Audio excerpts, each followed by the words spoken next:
So hi అండి, అందరికీ కూడా మా విద్యాలయం యూట్యూబ్ ఛానల్కి స్వాగతం. అయితే మనం యొక్క ఇండియన్ సొసైటీ సిలబస్లో భాగంగా తదుపరిగా మనం చూడాల్సినటువంటి ఒక ఇంపార్టెంట్ కాన్సెప్ట్ ఏమిటయ్యా అంటే కులం గురించి మనం మాట్లాడుకోవాలండి. దాన్నే మనం ఇంగ్లీష్లో క్యాస్ట్ అని చెప్పేసి పిలుస్తూ ఉంటాం. సో మన ఇండియన్ సొసైటీలో దీన్ని పర్టికులర్గా మెన్షన్ చేశారండి. మీరు కరెక్ట్గా అబ్జర్వ్ చేసినట్లయితే అది మనకి 1వ యూనిట్లో కావచ్చు, 2వ యూనిట్లో కావచ్చు. సో మొదటి యూనిట్ ఏదైతే ఉంటుందో అందులో కులం పేరుతో కులం అంటే ఏమిటి, క్యాస్ట్ అంటే ఏమిటి అధ్యయనం చేయమన్నాడు. 2వ యూనిట్లో సామాజిక సమస్యలు అంటే ఈ యొక్క కులం అనేది ఎప్పుడు వచ్చిందో ఆబ్వియస్లీ కులతత్వం అనేది ఏర్పడుతుంది. మతం అనేది ఎప్పుడైతే మనం ఫస్ట్ యూనిట్లో చూసి ఉన్నామో మతతత్వం అనేది 2వ యూనిట్లో చూస్తాం. సో కాబట్టి మనం ఈ కులతత్వము క్యాస్టిజం ఏదైతే ఉంటుందో దాని గురించి మనం చూడాలన్నా, మతతత్వాన్ని గురించి మనం చూడాలన్నా, అసలు ఈ కులం అంటే ఏమిటి, అసలు ఈ మతం అంటే ఏమిటి, ఈ కులాలు మతాలు అనేవి ఏ విధంగా ఆవిర్భవించాయి అనేది మనకు ముందు తెలియాలండి. సో అందులో భాగంగా ఈరోజు కాన్సెప్ట్లో భాగంగా మనం చూడాల్సినటువంటి ప్రధానమైన అంశం ఏమిటంటే ఈ రోజు నుంచి మనం చూసేది క్యాస్ట్, కులం గురించి మనం మాట్లాడుకుందాం. మరి మీకు అందరికీ తెలుసు, భారతదేశంలోనే ఒక భిన్నమైనటువంటి విలక్షణమైనటువంటి లక్షణాన్ని కలిగి ఉంది ఈ యొక్క కుల వ్యవస్థ. సో ఈ కుల వ్యవస్థ వలనే భారతదేశంలో ఒక భిన్నమైనటువంటి లక్షణం ఏర్పడిందని చెప్తా ఉన్నాం. ఎందుకంటే ఏ ఖండంలో తీసుకున్నా, ఏ దేశంలో తీసుకున్నా మనకి ప్రధానంగా వివిధ రకాల మతాల్లో మనం చూస్తూ ఉంటాం, వివిధ రకాల భౌగోళిక పరిస్థితులు మనం చూస్తూ ఉంటాం, వివిధ రకాల భాషలు చూస్తూ ఉంటాం, వివిధ రకాల సంస్కృతులు చూస్తూ ఉంటాం, వివిధ రకాల ఆచార సంప్రదాయాలు చూస్తూ ఉంటాం. కానీ ఏ దేశంలో కూడా ఎక్కడా కూడా మనము కుల వ్యవస్థ అనేది మనం చూడము. కానీ మన భారతదేశం యొక్క గొప్పతనం ఏమిటంటే, మన భారతదేశంలో ఉన్నటువంటి ఒక గొప్ప లక్షణం ఏమిటయ్యా అంటే, గొప్ప అని మనం చెప్పకూడదు కానీ, ఎందుకంటే ఈ కుల వ్యవస్థ వలనే భారతదేశంలో ఈ సామాజిక అసమానతలను ప్రధానంగా పెరిగాయి. కాబట్టి గొప్ప లక్షణం అని చెప్పకూడదు. గొప్ప లక్షణాన్ని అనడానికంటే బదులు విలక్షణమైనటువంటి లక్షణము అంటే ఏ ప్రాంతానికి, ఏ దేశానికి లేనటువంటి లక్షణము, ఏ ఖండానికి లేనటువంటి లక్షణము ఉపఖండంగా పేరుగాంచినటువంటి మన భారతదేశంలోనే ఈ కుల ప్రస్తావన అనేది ఉంది అనే విషయాన్ని మీరు ఇక్కడ గుర్తుంచుకోవాలి. మరి అటువంటి ఈ కులం అనేటువంటి పదాన్ని మొట్టమొదటిగా ఎవరు ఉపయోగించారయ్యా అంటే గ్యార్షియో డి ఓర్టా అని చెప్పేసి చెప్తా ఉన్నాం. గ్యార్షియో డి ఓర్టా అనేటువంటి వ్యక్తి 1563లో మొట్టమొదటిసారిగా ఈ యొక్క కులమైనటువంటి పదాన్ని ఉపయోగించడం అనేది జరిగిందండి. అయితే ఈ కులమైనటువంటి పదాన్ని మన భారతదేశ పరంగా మనం మాట్లాడుకున్నట్లయితే మొట్టమొదటిగా ఉపయోగించినటువంటి వ్యక్తి అంటే గ్యార్షియో డి ఓర్టా అంటున్నాం. 1563లో ఉపయోగించాడు అంటున్నాం. అసలు మన భారతదేశంలోనికి కుల వ్యవస్థ ఏ విధంగా వచ్చిందయ్యా అంటే, మీకు అందరికీ కూడా తెలుసు, యూరోపియన్లు వర్తక వ్యాపారం చేసుకోవడం కోసం మన యొక్క భారతదేశానికి వచ్చారని చెప్పేసి చెప్తా ఉంటాం. సో అందులో మొట్టమొదటిగా వచ్చిన వారు పోర్చుగీస్ వారు అని చెప్పేసి చెప్తా ఉంటాం. ఆల్బు క్లర్క్ అని చెప్పేసి, అర్థమైందా లేదంటే ఈ గవర్నర్ జనరల్ గురించి ఒక లిస్ట్ అనేది ఇండియన్ మోడర్న్ హిస్టరీలో మనం మాట్లాడుకున్నాం కదా. ఇండియన్ మోడర్న్ హిస్టరీ చెప్పేటప్పుడు పోర్చుగీస్కి సంబంధించినటువంటి వాస్కోడి గామా కనుక్కున్నాడని చెప్పేసి, సో పోర్చుగీస్ వారికి సంబంధించి యూరోపియన్స్ రాక చెప్పేటప్పుడు స్టోరీ అంతా మనం చెప్పినాం. అయితే ఇలా ఈ వర్తక వ్యాపారం చేసుకోవడం కోసం మొట్టమొదటిసారిగా మన భారతదేశంలోనికి ప్రవేశించినటువంటి పోర్చుగీస్ వారు ఎవరైతే ఉంటారో వాళ్ళు మన భారతదేశంలో ప్రధానంగా దక్షిణ భారతదేశంలో వారు మొట్టమొదటిగా వచ్చింది కాలికట్ ప్రాంతం అని చెప్పేసి చెప్తా ఉంటాం కదా. 1498 మే 17వ తేదీన అని చెప్పేసి పర్టికులర్ లౌక్లో వాస్కోడి గామా వచ్చాడని చెప్పేసి, మరలా 1502లో మళ్ళీ వచ్చాడని చెప్పేసి, మన స్థానిక రాజులను ఓడించాలని చెప్పేసి, జామోరిన్ అని చెప్పేసి స్టోరీ అంతా మనం ఇండియన్ మోడర్న్ హిస్టరీలో మాట్లాడుకున్నాం. అయితే ఇలా ఎప్పుడైతే మొట్టమొదటిసారిగా వర్తక వ్యాపారం చేసుకోవడం కోసము మన భారతదేశంలో ఉన్నటువంటి సంపదకు మోహితులై ఈ పోర్చుగీస్ వారు వచ్చారు.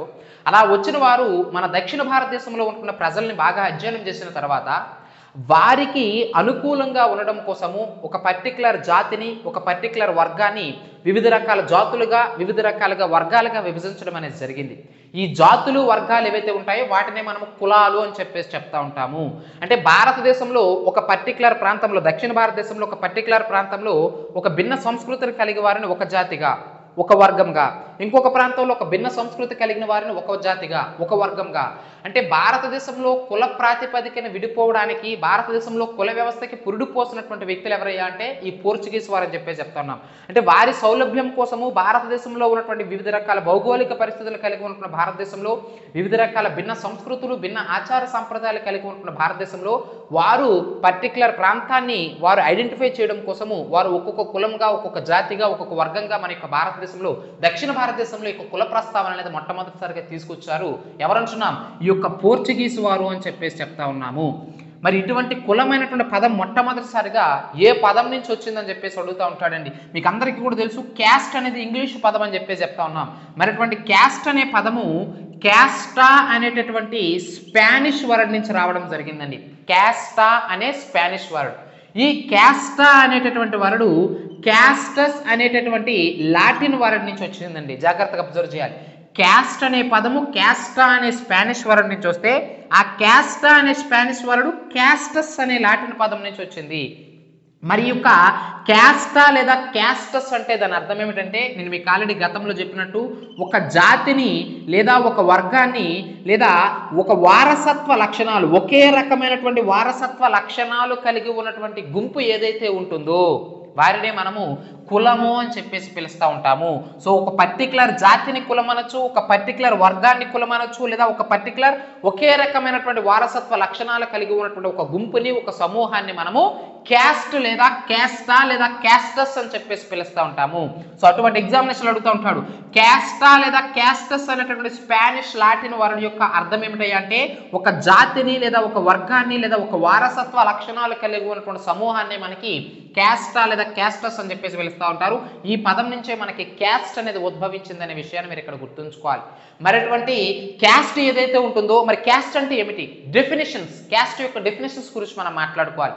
మరి దానికి సంబంధించి మన యొక్క భారతదేశంలో కుల వ్యవస్థ పైన అధ్యయనం చేసేటటువంటి ఎంతో మంది ఏమిటి సామాజిక శాస్త్రవేత్తలు, సోషియాలజిస్ట్ అని చెప్పేసి చెప్పొచ్చును, మానవ శాస్త్రవేత్తలు, నృప శాస్త్రవేత్తలు అని చెప్పేసి చెప్తూ ఉంటాం, లేదా మానవ శాస్త్రవేత్తలు అని చెప్పేసి చెప్తూ ఉంటాం. వాళ్ళు ఎవరు? యాంథ్రోపాలజిస్ట్. ఇంగ్లీష్లో యాంథ్రోపాలజిస్ట్, తెలుగులో మానవ శాస్త్రవేత్తలు అంటాం. ఇంగ్లీష్లో సోషియాలజిస్ట్, తెలుగులో సామాజిక శాస్త్రవేత్తలు అని చెప్పేసి చెప్తా ఉంటాం. అదేవిధంగా ఇండాలజిస్టులు అని చెప్పేసి చెప్తా ఉంటాం. భారతదేశ చరిత్ర సంస్కృతిని అధ్యయనం చేసినటువంటి వ్యక్తులను ఇండాలజిస్టులు అని చెప్పేసి చెప్తా ఉంటాం. మరి ఇటువంటి సోషియాలజిస్టులు, ఇటువంటి ఇండాలజిస్టులు, ఇటువంటి యాంథ్రోపాలజిస్టులు ఎవరైతే ఉంటారో వీరు మన భారతదేశ చరిత్ర సంస్కృతి పైన, మన భారతదేశ సామాజిక నిర్మితి పైన ఒక విశ్లేషణాత్మకమైనటువంటి ఒక ఏమిటండి వర్గీకరణ చేసి ఒక్కొక్క రకం అంటే ఒక్కొక్క వ్యక్తి తన యొక్క ఆలోచనల మేరకు కులం అంటే ఏమిటో డెఫినేషన్స్ ఇవ్వడం అనేది జరిగింది. మరి అందులో భాగంగా మనం చూడాల్సింది రిస్లే ఇచ్చినటువంటి డెఫినేషన్ ఏమిటో మనం చూడాలి, చాలా చాలా ఇంపార్టెంట్. కూలే ఇచ్చినటువంటి డెఫినేషన్ ఏమిటో చూడాలి, చాలా చాలా ఇంపార్టెంట్. మెకైవర్ ఏం చెప్పాడో చూడాలి, కేట్కర్ ఏం చెప్పాడో చూడాలి, అర్థమవుతుందా లేదండి. అదేవిధంగా హటన్ ఏం చెప్పాడో చూడాలి, అదేవిధంగా ఏడబ్ల్యూ గ్రీన్ ఏం చెప్పో చూడాలి. వీళ్ళందరూ కూడా వివిధ రకాల వర్గాలు, సోషియాలజిస్టులు ఉన్నారు, ఇండాలజిస్టులు ఉన్నారు, యాంథ్రోపాలజిస్టులు ఉన్నారు. సో వీళ్ళందరూ కూడా కులానికి సంబంధించి ఇచ్చినటువంటి డెఫినేషన్స్ ఏమిటి ఒక్కొక్కటి చెప్తాను, జాగ్రత్తగా అబ్జర్వ్ చేయాలి. మొట్టమొదటిసారిగా రిస్లే అయినటువంటి వ్యక్తి గురించి మనం మాట్లాడుకున్నట్లయితే ఇతని యొక్క పూర్తి పేరే హెర్బర్ట్ రిస్లే అని చెప్పేసి చెప్తా ఉన్నాం. ఒక బ్రిటిష్ అధికారి అండి ఇతను. సో ఈ బ్రిటిష్ అధికారి మన భారతదేశంలో ఉన్నటువంటి సమాజంపై అధ్యయనం చేశాడు. యాక్చువల్గా 1901లో జాతి ప్రాతిపదికన బ్రిటిష్ వారు మన భారతదేశంలో ఏమిటి చేశారు, జనాభా లెక్కన సేకరించారని చెప్పేసి చెప్తా ఉన్నాం. కుల ప్రాతిపదికన అని చెప్పినాను, జాతి ప్రాతిపదికన అని చెప్పినాను, భాషా ప్రాతిపదికన అని చెప్పినాను. 1931లో కుల ప్రాతిపదికన మొట్టమొదటిసారిగా మన భారతదేశంలో కులగణన అంటే జాతీయ గణన చేయడం అనేది జరిగింది, జనాభాని గణించడం అనేది జరిగింది. ఇప్పుడు చూస్తున్నాం కదా, నరేంద్ర మోడీ ప్రభుత్వానికి వ్యతిరేకంగా రాహుల్ గాంధీ ప్రధానంగా ఇండియా కూటమి ఏదైతే ఉంటుందో, ఎలియన్స్ ఏదైతే ఉంటుందో వాళ్ళు ప్రధాన అస్త్రంగా రాబోయే ఎలక్షన్స్లో 2024 ఎలక్షన్స్లో గెలవడం కోసం వారి ప్రధాన అస్త్రంగా కుల ప్రాతిపదికన జనాభా సేకరణ జరపాలి అని చెప్పేసి చెప్తా ఉన్నారు. సో అటువంటి ఇప్పుడు దాకా జరగలేదు, అంటే మొట్టమొదటిసారిగా 1931లో జరిగింది. అదేవిధంగా 1901లో ఇప్పుడు మనకు కావాల్సింది జాతి ప్రాతిపదికన జనాభా లెక్కలు చేశారంటున్నాం. అదేవిధంగా భాషా ప్రాతిపదికన 1961లో మన భారతదేశంలో భిన్న రకాల భాషలు, భిన్న రకాల జాతులు, భిన్న రకాల కులాలు ఉన్నాయి. సో వాటిని ఆధారంగా చేసుకొని, కులాన్ని ఆధారంగా చేసుకొని ఇప్పుడు జాతీయ గణన చేశారు, జాతిని ఆధారంగా చేసుకొని ఇప్పుడు జాతీయ గణన చేశారు, భాషలను ఆధారంగా చేసుకొని ఎప్పుడు జాతీయ గణన చేశారు. చాలా చాలా ఇంపార్టెంట్. ఇక్కడ జాతీయ గణన it is mean nothing but ప్రజలను గణించడము, అంటే జనాభా సేకరణ, సెన్సస్ ప్రతి 10 సంవత్సరాలకు ఒకసారి చేస్తారని చెప్పేసి చెప్తా ఉంటాం కదా, ఆ సెన్సస్ అనమాట. అర్థమైంది లేదండి. అయితే ఈ స్టోరీ అంత ఎందుకు చెప్పానంటే ఈ 1901లో జరిగినటువంటి జాతి ప్రాతిపదికన చేసినటువంటి సెన్సస్ ఏవైతే ఉంటాయో ఆ యొక్క సెన్సస్లో ఒక అధికారిగా, బ్రిటిష్ అధికారిగా జనాభా లెక్కల సేకరణ కోసము ఒక బ్రిటిష్ ఐసీఎస్ అధికారిగా, అంటే ఇండియన్ సివిల్ సర్వెంట్ అని చెప్పేసి చెప్తా ఉంటాం కదా.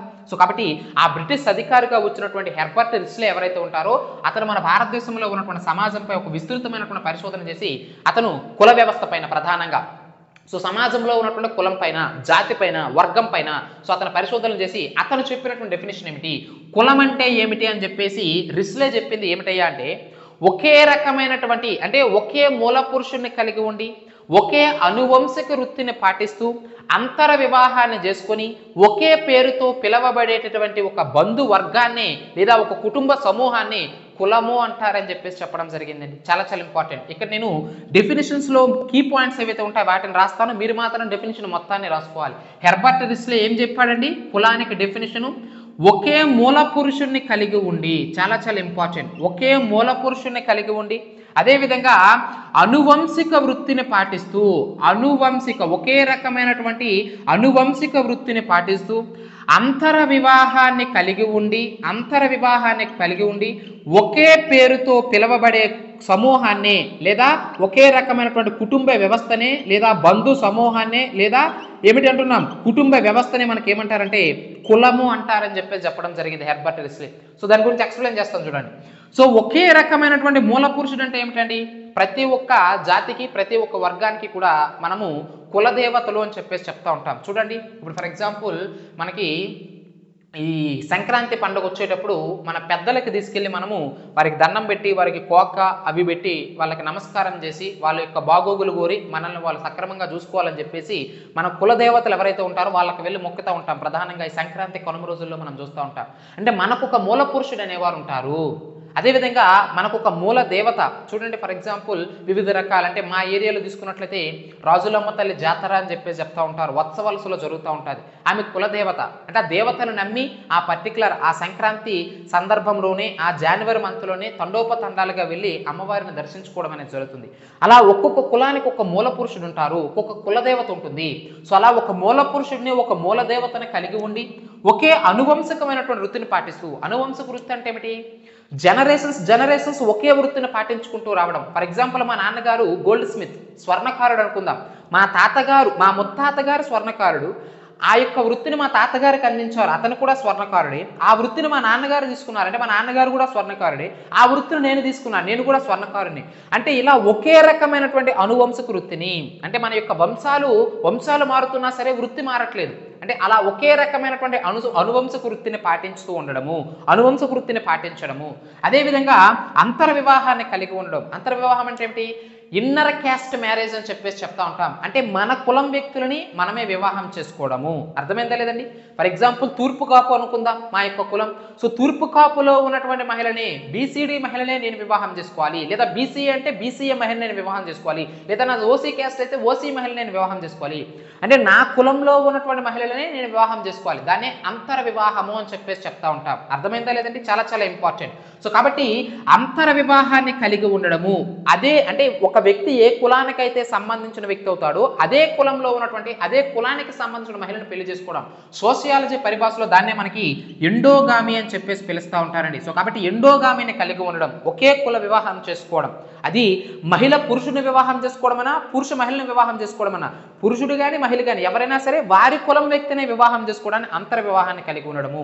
అదేవిధంగా ఒకే కులం పేరుతో పిలవడం. సో ఒక్కొక్క కులానికి ఒక్కొక్క పేరు ఉంటుంది, మనం చూస్తూ ఉంటాం. బ్రాహ్మణ వర్గం అని చెప్పేసి, వైశ్య వర్గం అని చెప్పేసి, అర్థమైంది లేదంటే క్షత్రియ వర్గం అని చెప్పేసి. సో ఇలా ఏది ఏమైనప్పటికీ కమ్మరి, కుమ్మరి, చాకలి ఇలా వివిధ రకాల వర్గాల పేరుతో మనం పిలుచుకుంటూ ఉంటాం. సో కాబట్టి ఒక కుటుంబ సమూహం అంటే ఇప్పుడు డెఫినేషన్ మొత్తాన్ని ఒకసారి చెప్తున్నాను చూడండి. ఒకే మూల పురుషుని కలిగి ఉండి ఒకే రకమైనటువంటి అనువంశిక వృత్తిని పాటిస్తూ అంతర వివాహాన్ని కలిగి ఉండి ఒకే కులం పేరుతో పిలువబడేటటువంటి ఒక బంధు సమూహాన్ని, కుటుంబ సమూహాన్ని కులం అంటారని చెప్పేసి రిస్లే చెప్పడం అనేది జరిగింది. అర్థమైందా లేదండి? సో మనకి హెర్బర్ట్ రిస్లే ఇచ్చినటువంటి ప్రధానమైనటువంటి డెఫినేషన్. నెక్స్ట్ కూలే అని చెప్పేసి చెప్తా ఉన్నాం. కూలే చెప్పినటువంటి డెఫినేషన్ ఏమిటయ్యా అంటే ప్రధానంగా వర్గం అనేది ఖచ్చితత్వమైనప్పుడు కులం అనేది అక్కడ ఏర్పడుతుందని చెప్పేసి చెప్తాడండి. చాలా చాలా ఇంపార్టెంట్. ఇతను ఏమంటాడు? వర్గం అనేది ఖచ్చితత్వం అయితే అక్కడ కులం అనేది ఏర్పడుతుంది. అసలు ఏమిటి సార్ ఈ వర్గం ఖచ్చితత్వం అవడం ఏంటి, కులం ఏర్పడడం ఏంటంటే మన యొక్క భారతీయ సమాజంలో ఉన్నటువంటి భిన్నమైనటువంటి లక్షణం ఏమిటంటే అప్పర్ క్యాస్ట్ అంటాం, మిడిల్ క్యాస్ట్ అంటాం, లోవర్ క్యాస్ట్ అంటాం. ఇక్కడ వర్గం అంటున్నాం కాబట్టి క్యాస్ట్ కాదు మనకి కావాల్సింది క్లాస్. క్యాస్ట్ అంటే కులము, క్లాస్ అంటే వర్గం. సో కాబట్టి మన భారతీయ సమాజంలో అప్పర్ క్యాస్ట్ ఉంది, మిడిల్ క్యాస్ట్ ఉంది, లోవర్ క్యాస్ట్ ఉంది. అదేవిధంగా క్లాసులు కూడా, వర్గాలు కూడా అప్పర్ క్లాస్ ఉంది, మిడిల్ క్లాస్ ఉంది, లోవర్ క్లాస్ ఉంది. మనం చూస్తుంటాం కదా మిడిల్ క్లాస్ ఫ్యామిలీ మాది అని చెప్పేసి మనం చెప్తా ఉంటాం. సో కాబట్టి ఇలా మన భారతీయ సమాజంలో ఉన్నటువంటి upper class, middle class, lower class ఏవైతే ఉంటాయో వాటిని మనము వర్గాలు అని చెప్పేసి చెప్తా ఉంటాము. మరి అలా ఒక వర్గం అనేది ఖచ్చితత్వం అయితే కులం ఏర్పడుతుంది అంటున్నాం. అంటే దాని అర్థం ఏమిటి అంటే ఇప్పుడు ఏదైనా సరే మన పూర్వీకులు ఏదైతే వృత్తిని పాటించారో ఆ వృత్తినే కనుక మనం కంటిన్యూ చేస్తామనుకో, ఆ వృత్తిని నా తర్వాత నా కొడుకులు కంటిన్యూ చేశారనుకో, నా కొడుకుల తర్వాత నా మనవళ్ళు కంటిన్యూ చేశారనుకో, నా మనవళ్ళ తర్వాత నా మునుమనవళ్ళు కంటిన్యూ చేశారనుకో, అంటే ఒకే రకమైనటువంటి వర్గము, ఒకే రకమైనటువంటి వృత్తిని ఒక లాంగ్ పీరియడ్ దాన్ని కంటిన్యూ చేస్తే అక్కడ ఏమవుతుంది, ఒక కులం అనేది ఏర్పడుతుంది. అంటే వర్గం అనేది ఖచ్చితత్వం అయితే మన పూర్వీకుల నుంచి ఇప్పటి వరకు నా ఫ్యూచర్ జనరేషన్స్ కూడా ఒకే పని చేసుకుంటూ ఒకే కుల వృత్తిని పాటిస్తూ ఒక లాంగ్ టైం పీరియడ్ ఇది రన్ అయిందంటే ఇలా నా కులం ఏదైతే ఉంటుందో, నా వర్గం ఏదైతే ఉంటుందో ఈ వర్గం మొత్తము కూడా ఒక కులంగా ఏర్పడుతుందని చెప్పేసి కూలే చెప్పడం అనేది జరుగుతుందండి. అర్థమవుతుందా లేదా? చాలా చాలా ఇంపార్టెంట్. ఎప్పుడూ కూడా వర్గాలు మారుతూ ఉంటాయి కానీ కులాలు మారవు. ఆ విషయాన్ని మీరు ఇక్కడ గుర్తుంచుకోవాలండి. అంటే క్లాస్ మారుతూ ఉంటుంది, క్యాస్ట్ అనేది ఎప్పుడు కూడా మారదు. అంటే నువ్వు బాగా కష్టపడ్డావు అనుకో, ఏమిటవుతుంది, అప్పర్ క్లాస్ నుంచి లోవర్ క్లాస్ నుంచి అప్పర్ క్లాస్కి వెళ్తావు. లేదా నీ యొక్క నువ్వు చేసేటటువంటి పనులు సత్ఫలితాలు ఇవ్వలేదనుకో, సక్రమంగా నువ్వు మెలగలేదనుకో, అంటే ఇన్ టైం పీరియడ్లో మేల్కొని సరిగ్గా హార్డ్ వర్క్ చేయలేదు అనుకో, ఈవెన్ నువ్వు అప్పర్ క్లాస్లో ఉన్నప్పటికీ కూడా లోవర్ క్లాస్కి పడిపోతావు. లోవర్ క్లాస్లో ఉన్న వ్యక్తి కష్టపడ్డాడు అనుకో మిడిల్ క్లాస్కి వెళ్తాడు. ఇంకా బాగా కష్టపడి తనకి బాగా లక్ అనేది కలిసి వచ్చిందంటే లోవర్ క్లాస్లో ఉన్న వ్యక్తి అప్పర్ క్లాస్కి కూడా వెళ్తాడు. అంటే నువ్వు పడేటటువంటి కష్టము, నువ్వు చేసేటటువంటి శ్రమ ఏదైతే ఉంటుందో దాన్ని బట్టి నీ క్లాస్ అనేది మారుతూ ఉంటుంది. నువ్వు లోవర్ క్లాస్లో ఉండాలా, మిడిల్ క్లాస్లో ఉండాలా, అప్పర్ క్లాస్లో ఉండాలా. కష్టపడతా ఉన్నావు గ్రూప్ 2 జాబ్ కోసం, రాత్రి అనక పగలనక, స్టడీ రూమ్ అనక, రూమ్స్ అనక, పార్కులు అనక, ఎక్కడెక్కడో చదువుతూ ఉన్నావు, ఏవేవో కోచింగ్లు క్లాసులు వింటూ ఉంటావు, ఏవేవో ఆన్లైన్ రికార్డింగ్ క్లాసులు వింటూ ఉంటావు. ఇంత కష్టపడింది నువ్వు దేనికి? నీ వర్గాన్ని నువ్వు మార్చుకోవడం కోసము, నీ క్లాసును నువ్వు మార్చుకోవడం కోసం. అర్థమైందా లేదండి? కోట్లాది రూపాయలు నీ దగ్గర ఉంటే నువ్వు గవర్నమెంట్ జాబ్ వైపు చూస్తావా? మనలో మనం మాట్లాడుకుందాం. సో కాబట్టి నీ వర్గాన్ని అంటే నువ్వు మారాలి, నీ జనరేషన్ మారాలి, నీ ఫ్యూచర్ జనరేషన్స్ మార్చడం కోసం నువ్వు కష్టపడతా ఉన్నావు. నీ తల్లిదండ్రుల తలరాతను మార్చడం కోసం నువ్వు కష్టపడతా ఉన్నావు. అంటే నువ్వు సెటిల్ అయితే నీ చుట్టూ ఉన్నటువంటి నీ బంధుమిత్రులు కావచ్చు, నీ ఫ్రెండ్స్ కావచ్చు, నీ యొక్క పిల్లలు కావచ్చు, నీ కుటుంబాన్ని నువ్వు ముందు చూసుకోవచ్చును. అంటే నువ్వు కనుక సెటిల్ అయితే ఆబ్వియస్లీ నువ్వు చుట్టూ ఉన్నటువంటి సమాజాన్ని నువ్వు మార్చగలవు. అంటే ఆబ్వియస్లీ నువ్వు దేనికోసం చూస్తూ ఉన్నావు? ఒక మిడిల్ క్లాస్గా ఉన్నావు, ఒక లోవర్ క్లాస్లో ఉన్నావు. నువ్వు ఉన్నవాడివి నీ వర్గాన్ని పెంచుకోవడం కోసం, ఒక గ్రూప్ 2, గ్రూప్ 1 లాంటి గెజిటెడ్ పోస్ట్ కోసం, లేదా ఒక యూపీఎస్సీ లాంటి ఉద్యోగాన్ని క్రాక్ చేసి సమాజంలో ఒక ఉన్నత హోదాన్ని పొందడం కోసం. అంటే లోవర్ క్లాస్లో ఉన్న నువ్వు ఎక్కడికి వెళ్ళవచ్చు? అప్పర్ క్లాస్కి వెళ్ళేటటువంటి అవకాశాలు నీలో ఉన్నాయి. ఈవెన్ నువ్వు అప్పర్ క్లాస్లో ఉన్నప్పటికీ మంచి డబ్బు సంపాదించాడు మీ తాతగారు, మీ నాన్నగారు, కూర్చొని తింటే కొండలే కరిగిపోతాయి. అటువంటిది నువ్వు కూర్చొని ఎటువంటి పని పాట లేకుండా తాత ముత్తాతల నుంచి ఆస్తులు వచ్చాయని చెప్పేసి వాటి కూర్చొని తింటే అవే తరిగిపోతాయి. అంటే అప్పర్ క్లాస్లో ఉన్నవాడు లోవర్ క్లాస్ రావచ్చు, లోవర్ క్లాస్లో ఉన్నవాడు అప్పర్ క్లాస్కి వెళ్ళొచ్చు. అంటే ఇక్కడ క్లాస్ వర్గం అనేది మారుతూ ఉంటుంది కానీ కులం అనేది మారుతుందా? మారదు. అదే చెప్పాడు కూలీ. అర్థమైందా లేదా? ఓసీ క్యాస్ట్లో పుట్టామనుకుందాం. ఫర్ ఎగ్జాంపుల్ నేను చెప్పేటప్పుడు నేను ఓసీ క్యాస్ట్లో పుట్టేటప్పుడు నా కులాన్ని నేను మార్చుకోవాలంటున్నట్టు కుదరదండి. అర్థమైంది లేదా? అంటే కులం అనేది ఎప్పుడు కూడా మారదు. సో అది గుర్తుంచుకోవాలి. సో కాబట్టి కులం అనేది ఎప్పుడు కూడా స్టాండర్డ్ కానీ వర్గం అనేది మారుతుంది. అందుకే వర్గం ఖచ్చితత్వం అయితే కులం అనేది ఏర్పడుతుంది. అంటే ఒక వర్గం మొత్తము కూడా ఒకే రకమైన పనిని ఒక ప్రోలాంగ్ పీరియడ్ చేస్తూ వారి యొక్క జనరేషన్స్ మొత్తం చేస్తూ అది కంటిన్యూ అయిందంటే అక్కడ కులం అనేది ఏర్పడుతుంది అని చెప్పినాడు. ఫర్ ఎగ్జాంపుల్ ఇంకా మీకు అర్థం అవడం కోసం కూల డెఫినేషన్ గురించి మనం మాట్లాడుకున్నామంటే మీకు అందరికీ కమ్మరి తెలుసు, కుమ్మరి తెలుసు, కంసాలు తెలుసు, సాకలు తెలుసు, మంగళ తెలుసు, వీళ్ళందరూ కూడా తెలుసు. వివిధ రకాల కుల వృత్తులు మన భారతదేశంలో ఉన్నాయి. రీసెంట్గా మనకు నరేంద్ర మోడీ కూడా 18 కులాలకు సంబంధించి ఒక పథకాన్ని కూడా ప్రారంభించున్నాడు. తక్కువ వడ్డీతో వాళ్ళకి ఇవ్వడం కోసం. వివిధ రకాల కులాలు మనం మాట్లాడుకుంటాం. వడ్రంగి నుంచి మంగళ వరకు మొత్తం అందరి గురించి మనం మాట్లాడుకుంటాం. అయితే దాన్ని మనం పక్కన పెడితే ఫర్ ఎగ్జాంపుల్ నత్తలు ఉంటాయి. నేను మీకు అర్థమవడం కోసం చెప్తా ఉన్నాను, జాగ్రత్తగా అబ్జర్వ్ చేయండి. ఇప్పుడు నేను నా వృత్తిగా నేను నియమించుకున్నానంటే సముద్రము అంచుల్లో దొరికేటటువంటి ఈ యొక్క ఆల్చిప్పలు కావచ్చు లేదా నత్తలు కావచ్చు. సో ఇక సీ పోర్ట్ ఏరియాలో దొరికేటటువంటి కొన్ని వస్తువులను తీసుకొని, కొన్ని జీవులను తీసుకొని వాటిని ఎండబెట్టి వాటితో నేను వస్తువులను తయారు చేస్తూ ఉన్నాను, బొమ్మలను తయారు చేస్తూ ఉన్నాను. అది నా వృత్తి. కొత్తగా వృత్తిని కనిపెట్టాను అనుకుందాం. నా తర్వాత నా పిల్లగాడు అంటే నాకు పుట్టినటువంటి నా పిల్లగాడు, నా యొక్క కొడుకు కూడా అదే వృత్తిని కంటిన్యూ చేశాడు. వాడి కొడుకు అదే. అంటే ఇలా ఒక జనరేషన్ మొత్తాన్ని నేను స్టార్ట్ చేసినటువంటి ఈ వృత్తి నా జనరేషన్స్ ఫ్యూచర్ జనరేషన్ మొత్తం కూడా కంటిన్యూ చేశాయి. కంటిన్యూ చేసేటప్పుడు ఇలా ఒకరిని చూసి ఒకరు నా బంధుమిత్రులు కూడా ఏర్పాటు చేసుకుంటారు కదా వృత్తిని. ఒక లాభం వస్తుందంటే ఆబ్వియస్లీ ఇంకొకరు కూడా చేస్తూ ఉంటారు. ఇలా చేసేటప్పుడు ఒకరితో ఒకరు ఈ వృత్తి అనేది బాగా విస్తరించింది అనుకో, అంటే ఇలా ఒక వర్గం అనేది విస్తరించింది అనుకో, ఆబ్వియస్లీ వాళ్ళందరూ కలిపి ఒక కులంగా ఏర్పడవచ్చు. అదే చెప్పాడు కూలే. ఇప్పుడు డెఫినేషన్ అర్థం చేసుకోండి. వర్గం అనేది ఖచ్చితత్వం అయితే అక్కడ కులం అనేది ఏర్పడుతుంది. కూలే చెప్పినట్టు డెఫినేషన్ గుర్తుంచుకోవాలి. సో అది మనకి రిస్లే కూలే చెప్పింది. నెక్స్ట్ మెకైవర్ అంటున్నాం, చాలా చాలా ఇంపార్టెంట్ అండి. ద సొసైటీ అనేటువంటి గ్రంథాన్ని రచిస్తాడండి. చాలా చాలా ఇంపార్టెంట్. గ్రంథాల పైన ప్రశ్నలు తప్పనిసరిగా అడుగుతాడు. మ్యాచ్ ది ఫాలోయింగ్ అడుగుతూ ఉంటాడు. ఒకవైపు ఎండాలజిస్టులు కావచ్చు, ఆంథ్రోపాలజిస్టులు కావచ్చు, సోషియాలజిస్టుల యొక్క లిస్టు ఒకవైపు ఇచ్చేసి వాళ్ళు రచించినటువంటి గ్రంథాల గురించి ఇంకొక వైపు లిస్ట్ ఇస్తూ ఉంటాడు. వాటిని మ్యాచ్ చేయమంటూ ఉంటాడు. అర్థమైంది కదండి. ఫర్ ఎగ్జాంపుల్ హటన్ అంటున్నాం, ద క్యాస్ట్ ఇన్ ఇండియా అనేటువంటి గ్రంథాన్ని రచించాడండి. సో కాబట్టి ఇటువైపు అంతా హటను, మెకైవర్, కేట్కర్ ఇలా ఇచ్చేసి ఇటువైపు వాళ్ళు రచించినటువంటి గ్రంథాలు ఏమిటి, the society, the cast in India అనేటువంటి గ్రంథాలు ఇస్తాడు. వాటిని మ్యాచ్ చేయాలంటే ఎవరు ఏ గ్రంథాలు రచించారో తెలుసుకోవాలి. సో కాబట్టి ద క్యాస్ట్ ఇన్ ఇండియా అనేటువంటి గ్రంథాన్ని రచించినటువంటి వ్యక్తి ఎవరై అంటే హటన్ అని చెప్పేసి చెప్తా ఉన్నాం. ద సొసైటీ అనేటువంటి గ్రంథాన్ని రచించినటువంటి వ్యక్తి ఎవరై అంటే మెకైవర్ అని చెప్పేసి చెప్తా ఉన్నాం. అయితే హటన్ వచ్చేటప్పుడు మాట్లాడతాం, కానీ ఇప్పుడు మనకు కావాల్సిన మెకైవర్ ఏమన్నాడయ్యా అంటే, డెఫినేషన్ గురించి జాగ్రత్తగా అబ్జర్వ్ చేయండి.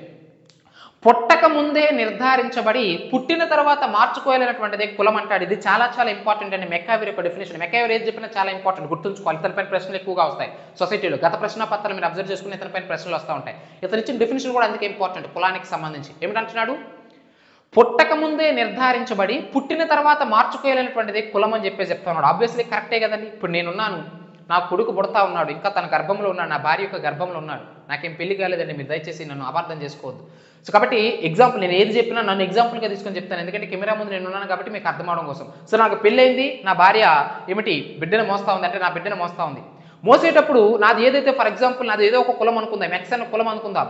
అయితే పుట్టేటటువంటి బిడ్డడు ఇంకా పుట్టలే, కానీ పుట్టే బిడ్డడికి ఆల్రెడీ కులం నిశ్చయించబడింది. పుట్టక ముందే కులం నిర్ధారించబడింది. నా యొక్క కులం ఎక్స్ అనే కులం ఆల్రెడీ అతనికి వచ్చేసింది. అర్థమైంది కదండి. పుట్టాడు, పుట్టిన తర్వాత నాన్న నీదే కులము, ఒక ఎక్స్ అనే కులము, నాకు ఈ కులం వద్దు నాన్న, నేను మారిపోతానంటే అవుద్దా, మారడం అవ్వదు. అదే చెప్పాడు మెకైవర్. పుట్టక ముందే నిర్ధారించబడి పుట్టిన తర్వాత మార్చుకోలేనటువంటి దాన్ని కులం అంటారని చెప్పేసి చెప్పడం జరిగింది. మీకు అందరికీ కూడా తెలుసు, మన యొక్క భారతదేశంలో అప్పర్ క్యాస్ట్ అంటాం, ఇదే దరిద్రం, లోవర్ క్యాస్ట్ అంటాం, మిడిల్ క్యాస్ట్ అని చెప్పేసి చెప్తా ఉంటాం. ఇలా భిన్న రకాల కుల వ్యవస్థలు మన భారతదేశంలో ఉన్నాయి. అయితే నేను ముందే చెప్పినాను, నువ్వు కష్టపడితే వర్గం అనేది మారుతుంది, నీ క్లాస్ అనేది మారుతుంది, కానీ క్యాస్ట్ అనేది మారదు. డాక్టర్ బిఆర్ అంబేద్కర్ ఈరోజు మన భారతదేశము ప్రపంచ దేశాలన్నింటిలో ఒక గొప్ప ప్రజాస్వామ్య దేశంగా ఇప్పటికీ కూడా భారత రాజ్యాంగం చెక్కు చెదరకుండా ఉందంటే దానికి గల కారణం one and only reason the great doctor B R Ambedkar. మరి అటువంటి బిఆర్ అంబేద్కర్ అంత గొప్ప వ్యక్తి కదా, సమాజంలో అంత గొప్ప ఉన్నత హోదాని పొంది ఉన్నాడు కదా అని చెప్పేసి అతను అప్పర్ క్యాస్ట్ మనం చెప్పగలమా? ఇప్పటికైనా గ్రంథాల్లో అయినా చూడండి, నేను చెప్తానని కాదు, గ్రంథాల్లో అయినా చూడండి, మహర్ కులస్తుడు అని చెప్పేసి చెప్తా ఉన్నాం. అర్థమైంది లేదండి. అంటే లోవర్ క్యాస్ట్ అని చెప్పేసి చెప్తా ఉన్నాం డాక్టర్ బిఆర్ అంబేద్కర్కి సంబంధించి. ఎవరినైనా తీసుకోండి, అది జ్యోతిబా పూలే అంటారా, సావిత్రిబా పూలే అంటారా, పండిత్ రమాబాయి అంటారా. సో ఇలా సమాజంలో ఎంతో మంది వ్యక్తులను మనం ఎగ్జాంపుల్గా తీసుకొని చెప్పవచ్చును.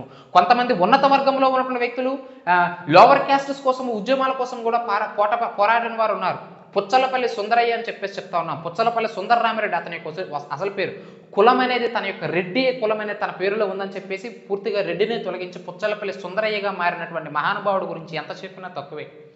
ఈవి రామస్వామి నాయకర్ తమిళనాడు ప్రాంతంలో అతను ఒక ఉన్నత వర్గస్తుడే, అతను ఒక బ్రాహ్మణుడే. కానీ ఆ బ్రాహ్మణులకే వ్యతిరేకంగా సమాజంలో కుల వ్యవస్థ ఏర్పడడానికి ప్రధానంగా ఇతర కులస్తులు ఏమిటి అన్యాయాలు అక్రమాలకి పాల్పడడానికి గల కారణం అంటే హరిజనులు అనేవారు వివక్షతలు ఎదుర్కోవడానికి కేవలం మా బ్రాహ్మణ వర్గమే అని చెప్పేసి అతను బ్రాహ్మణుడైనప్పటికీ బ్రాహ్మణులకు వ్యతిరేకంగా పోరాడినటువంటి మహానుభావుడు ఈవి రామస్వామి నాయకర్ గురించి ఎంత చెప్పినా మనం తక్కువే. అయితే విషయాలను ఎందుకు చెప్తున్నామంటే మెకైవర్ చెప్పినట్టు ఇలా ఎన్ని ప్రయత్నాలు చేసినా సరే ఉన్నత కులస్తుడు, ఇప్పుడు చూడండి ఉన్నత కులస్తుడు ఉన్నాడు, వాడు ఎంత దరిద్రుడైనప్పటికీ మన మాటల్లో చెప్పాలంటే ఎంత పొరంబోకు అయినప్పటికీ కూడా వాడి కులం అనేది తగ్గదు. వాడు ఎంత చెడ్డ పనులు చేసినా క్లాస్ అనేది మారుతుంది, వర్గం మారుతుంది. నువ్వు కష్టపడితే చిన్న వర్గం నుంచి ఉన్నత లోవర్ క్లాస్ నుంచి అప్పర్ క్లాస్కి వెళ్ళొచ్చు, కానీ నువ్వు ఎంత మంచివాడువైనా ఎంత డబ్బు సంపాదించినా లోవర్ క్యాస్ట్ నుంచి అప్పర్ క్యాస్ట్కి వెళ్ళలేవు. ఆ విషయాన్ని గుర్తుంచుకోవాలి. వాడు ఎంత దరిద్రుడైనప్పటికీ అప్పర్ క్యాస్ట్ నుంచి లోవర్ క్యాస్ట్కి రాలేడు. వాడు ఎంత దరిద్రుడైనా వాడి క్యాస్ట్ వాడిది అప్పర్ క్యాస్ట్లోనే ఉంటాడు వాడు. అదే చెప్పాడు మన యొక్క మెకైవర్. అర్థమైంది లేదండి. ఎందులో ద సొసైటీ అయినటువంటి గ్రంథాన్ని రచించి అందులో చెప్పడం అనేది జరిగింది. చాలా చాలా ఇంపార్టెంట్ అండి. నెక్స్ట్ కేట్కర్ ఏం చెప్పాడు అంటే జన్మతః కులం అనేది వస్తుంది, అది అంతర్వివాహాన్ని కలిగి ఉంటుందని చెప్పేసి చెప్పడం జరిగింది. ఏమిటి ఆబ్వియస్లీ జన్మతః మెకైవర్ చెప్పినట్టే జన్మతః అంటే పుట్టుకతోనే మనకి కులం అనేది వస్తుంది, అది అంతర్వివాహాన్ని కలిగి ఉంటుంది. దాన్ని మనము ఇంటర్ మ్యారేజ్ అని చెప్పేసి చెప్తా ఉంటాం. మన కులంలో ఉన్నటువంటి మహిళను మనం వివాహం చేసుకోవడం, మన కులంలో ఉన్నటువంటి పురుషుడిని మనం వివాహం చేసుకోవడం, దాన్ని కేత్కర్ డెఫినేషన్ చెప్పడం అనేది జరిగింది. అర్థమైందా లేదండి? నెక్స్ట్ హటన్ అని చెప్పేసి చెప్తా ఉన్నాం. ఈయన ఒక సామాజిక శాస్త్రవేత్త అని చెప్పేసి చెప్పొచ్చును, సోషియాలజిస్ట్, భారతదేశంలో ప్రసిద్ధిగాంచినటువంటి సోషియాలజిస్ట్ ఎవరు? మన యొక్క హటన్. ఇతను ద క్యాస్ట్ ఇన్ ఇండియా అనే గ్రంథాన్ని రచించాడు. మరి ఇతను చెప్పింది ఏమిటయ్యా అంటే, పుట్టిన నుంచి చచ్చేంత వరకు కూడా కులం అనేది ఒకటే ఉంటుందని చెప్పేసి చెప్పడం జరిగిందండి. ఆబ్వియస్లీ అర్థమైంది కదా, కరెక్టా కాదా? పుట్టినప్పటి నుంచి అంటే ఈ భూమిపైకి ఈ జీవరాశిపైకి నువ్వు వచ్చినప్పటి నుంచి మరలా నీ కట్టి కాలేంత వరకు కూడా నువ్వు ఒకే కులస్తుడు, నీ ఏ కులంలో అయితే పుట్టావు అదే కులం ఉంటుందని చెప్పేసి ద క్యాస్ట్ ఇన్ ఇండియా అనే గ్రంథంలో హటన్ అనేటువంటి వ్యక్తి దీని గురించి వివరించడం అనేది జరిగింది. ఏమండి? నెక్స్ట్ ఏడబ్ల్యూ గ్రీన్ అంటున్నాం. ఇతను చెప్పినటువంటి డెఫినేషన్ కూడా చాలా చాలా ఇంపార్టెంట్ అండి. ఇతను ఏమంటాడంటే, ఒక కులము అనేటటువంటి ఒక నిచ్చెన పైన, ఒక క్యాస్ట్ అనేటువంటి నిచ్చెన పైన అటు పైకి వెళ్ళలేకుండా ఇటు కిందకి వెళ్ళలేనటువంటి గతిశీలత లేనటువంటి వర్గాన్ని మనం కులం అంటారని చెప్పినాడండి ఏడబ్ల్యూ గ్రీన్. ఏమన్నాడు? అంటే కులం అని చెప్పకూడదు ప్రారంభంలో, కానీ డెఫినేషన్ మనం కరెక్ట్గా అబ్జర్వ్ చేస్తే ఒక వర్గం అనొచ్చు. ఒక వర్గం అనేటటువంటి నిచ్చెన పైన అటు పైకి వెళ్ళలేక ఇటు కిందకి రాలేక గతిశీలత లేనటువంటి మార్గాన్ని మనం కులం అంటారని చెప్పినారు. ఆబ్వియస్లీ కరెక్టే. దాన్ని అర్థం చేసుకోండి, డెఫినేషన్ అర్థం చేసుకుంటే ఆబ్వియస్లీ అతని యొక్క అంతర్యం ఏమిటో మనకు అర్థమవుతూ ఉంటుంది. అంటే మనం ఒక కులం, ఫర్ ఎగ్జాంపుల్ ఏదో ఒక కులం ఎక్స్ అనే కులం అని అనుకుందాం. సో ఒక నిచ్చెనలో అన్ని కులాలు ఉన్నాయి, నువ్వు ఒక కులంలో పుట్టావు, ఎక్స్ అనే కులంలో పుట్టావు. అయితే అప్పర్ క్యాస్ట్కి వెళ్తానని చెప్పేసి పైకి నిచ్చెనెక్కుతానంటే అవుద్దా? అవ్వదే. లేదు నా కులం నుంచి నేను కిందకి దిగిపోతానంటే అవుతుందా? అవ్వదే. సో కాబట్టి గతిశీలత లేనటువంటి, పైకి కిందకి ఎక్కలేనటువంటి, ఒక నిచ్చెనలో ఉన్నటువంటి ఒక వర్గం మీద, ఒక నిచ్చెన అనేటువంటి ఒక వర్గం మీద ఉన్నటువంటి వ్యక్తి అటు పైకి ఇటు కిందకి వెళ్ళలేని ఒక గతిశీలత లేనటువంటి మార్గాన్ని మనం కులం అంటారని చెప్పేసి ఏడబ్ల్యూ గ్రీన్ అనేటువంటి వ్యక్తి చెప్పడం అనేది జరిగింది. సో మనకి ప్రముఖమైనటువంటి సోషియాలజిస్టులు, ఇండస్ట్రియలిస్టులు, ఆంథ్రోపాలజిస్టులు ఇచ్చినటువంటి డెఫినేషన్స్ అని చెప్పేసి చెప్తా ఉన్నాం. కులానికి సంబంధించి డెఫినేషన్స్ పైన ఎగ్జామినేషన్స్ అడుగుతూ ఉంటాడు. వారు రచించినటువంటి ప్రసిద్ధమైనటువంటి గ్రంథాలు చాలా చాలా ఇంపార్టెంట్. అవసరమైనంత వరకు వారు ప్రసిద్ధమైనటువంటి గ్రంథాలు ఏవైనా ఉంటే వాటి గురించి ఎక్స్ప్లెయిన్ చేస్తాను. గ్రంథాలను కూడా గుర్తుంచుకోండి. ద సొసైటీ అంటే MacIver, the cast in India అనే గ్రంథాన్ని రచించింది హటన్. క్యాస్ట్ పైన ప్రధానంగా క్యాస్ట్ సిస్టమ్, భారతదేశంలో ఉన్నటువంటి కుల వ్యవస్థ పైన అధ్యయనం చేసినటువంటి ప్రముఖులలో మెకైవర్ కావచ్చు, హటన్ కావచ్చు ప్రధానమైనటువంటి సామాజిక శాస్త్రవేత్తలు. మరిటువంటి కులం ఏదైతే ఉంటుందో కుల ఆవిర్భావ సిద్ధాంతాల గురించి మనం మాట్లాడుకోవాలండి. అంటే కులం ఏ విధంగా ఆవిర్భవించింది, వివిధ రకాల సిద్ధాంతాల గురించి మనం మాట్లాడుతూ ఉంటాం. కుల ఆవిర్భావ సిద్ధాంతాల గురించి సోషియాలజిస్టులు వారికి అర్థమైనంత మేర, వారు సమాజాన్ని అధ్యయనం చేసిన మేర వివిధ రకాల సోషియాలజిస్టులు, సామాజిక శాస్త్రవేత్తలు కుల వ్యవస్థ యొక్క ఏర్పాటు గురించి, అంటే ఏమిటి ఈ యొక్క కుల వ్యవస్థ ఏ విధంగా ఏర్పడింది దాని గురించి చెప్పినారు. కొంతమంది ఆంథ్రోపాలజిస్టులు కుల వ్యవస్థ ఎలా ఏర్పడింది అంటే కుల ఆవిర్భావ సిద్ధాంతాల గురించి వారి ఆలోచన మేరకు, వారు అధ్యయనం చేసిన మేరకు వాళ్ళు చెప్పారు. కొంతమంది ఇండాలజిస్టులు కుల వ్యవస్థ ఏ విధంగా ఆవిర్భవించింది, కుల ఆవిర్భావ సిద్ధాంతాల గురించి వారికి అర్థమైనట్టు వాళ్ళు చెప్పారు. సో ప్రధానంగా మన యొక్క భారతదేశంలో ఇండాలజిస్టులు కావచ్చు, అదేవిధంగా ఆంథ్రోపాలజిస్ట్స్ అని చెప్పేసి చెప్తా ఉన్నాం, ఆంథ్రోపాలజిస్టులు కావచ్చు, అదేవిధంగా సోషియాలజిస్ట్ అని చెప్పేసి చెప్తా ఉన్నాం, సోషియాలజిస్టులు. సో ఇలా వివిధ రకాల వ్యక్తులు మన భారతదేశంలో ఉన్నటువంటి కుల ఆవిర్భావ సిద్ధాంతాల గురించి చెప్పడం అనేది జరిగింది. అయితే కుల ఆవిర్భావ సిద్ధాంతాల గురించి మనం నెక్స్ట్ మాట్లాడుకుందాం. మొదట కుల దృక్కోణాల గురించి మనం మాట్లాడుకుందాం. క్యాస్ట్ అండ్ పెర్స్పెక్టివ్స్ అని చెప్పేసి చెప్తా ఉంటాం. క్యాస్ట్ అండ్ పెర్స్పెక్టివ్స్ చాలా చాలా ఇంపార్టెంట్ అండి. తెలుగులో దృక్కోణాలు అని చెప్పేసి చెప్తా ఉంటాం. అంటే కులం అనేది ఏ విధంగా, ఇప్పుడు చూడండి, ఒక అంశాన్ని మనం చూసేటప్పుడు, ఒక వస్తువును మనం చూసేటప్పుడు నేను ఒకలా చూస్తాను, మీరు ఒకలా చూస్తారు, మన మిత్రుడు ఒకలా చూస్తాడు. ఏదైనా ఒక అంశాన్ని గమనించేటప్పుడు మీరు ఒక రకంగా దాన్ని గమనిస్తారు, మీ మిత్రుడు ఒక రకంగా గమనిస్తారు, నీ పక్కనే ఉన్న మిత్రుడు ఒక రకంగా అబ్జర్వ్ చేస్తూ ఉంటాడు. అంటే మనం ఒక వస్తువును చూసేటప్పుడు మనం చూసేటటువంటి కోణము, దాని గురించి మనం ఆలోచించేటటువంటి విధానం వివిధ రకాలుగా ఉంటుంది. వివిధ రకాల యొక్క వ్యక్తుల యొక్క మైండ్ సెట్, వివిధ రకాల ఐక్యూ ఒక రకంగా ఉంటుంది. అలా కులాన్ని కూడా వీరు అధ్యయనం చేశారు. అంటే ఒక్కొక్క వ్యక్తి సమాజంలో ఉన్న కులాన్ని అధ్యయనం చేసి వారి దృక్కోణాలు, అంటే ఎవరి యొక్క అభిలాష మేరకు, ఎవరి యొక్క ఐక్యూ లెవెల్ మేరకు, ఎవరి యొక్క అధ్యయనం మేరకు వాళ్ళు కులం గురించి వివిధ రకాలుగా అధ్యయనం చేశారు. దాన్నే కులం దృక్కోణాలు లేదా పెర్స్పెక్టివ్స్ అని చెప్పేసి చెప్తా ఉన్నాం. వాళ్ళలో ప్రధానంగా ఇండాలజిస్టులు, ఆంథ్రోపాలజిస్టులు, సోషియాలజిస్టులు వీళ్ళు ముగ్గురే సమాజాన్ని అధ్యయనం చేసింది ప్రధానంగా. మరి ఎవరు ఏ విధంగా కుల దృక్కోణాలను చెప్పారనేది మనం అబ్జర్వ్ చేద్దాం.